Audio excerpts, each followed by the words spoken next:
Okay, we are back. Our onions have sauteed.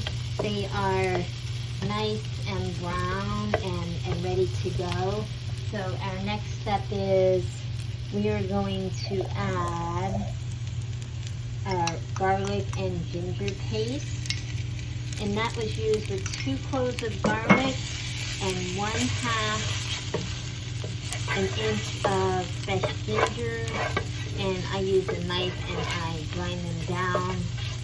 Basically just keep chopping until I get the consistency I want.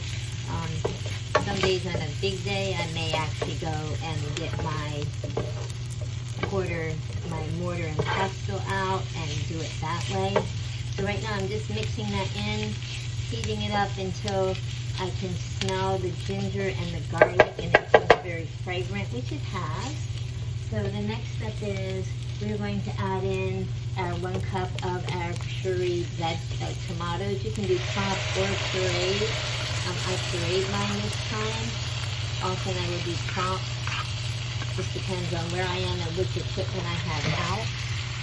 So we're going to stir this around to get our tomatoes nice and hot.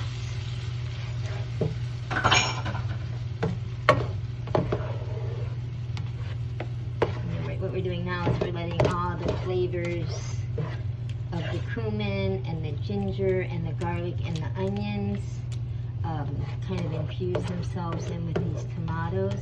It does call for a 1/2 teaspoon of salt, so when I get my tomatoes measured, I add that to the tomatoes at the time. Rather, you never want to add salt to the okra itself. And remember, Bhindi means okra in your Indian language. So just gonna get this good and hot. I'm gonna get this good and hot so when I add the spices, they'll fuse right in with it. I have already measured out my spices, but my spices here, I put in a teaspoon of red chili pepper, 3/4 of a teaspoon of coriander, 3/4 of a teaspoon of Bhindi Masala, 1/4 of a teaspoon of turmeric.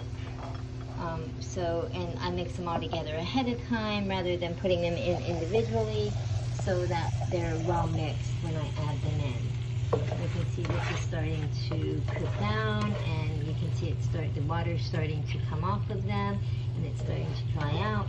So now we are going to add our spices. So I'm going to spread this out so it gets a nice even coating. And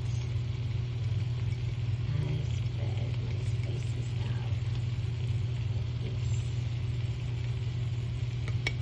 Again, India is known for its spices. It is known for the flavors, and many of our dishes can constitute as many as 27 different spices to get that perfect flavor that you're trying to get.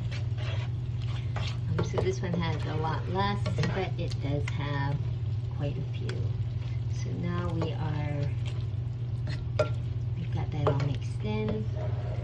And now what we're going to do is we're going to add 6 tablespoons of water to this mix so that there's enough water so it can cook down. And once again, I did measure out my water ahead of time. I'm going to add my water. I'm going to stir my vegetables. And I'm just going to let this simmer for about 5 minutes until most of the water has simmered off of it, and we will come back to it.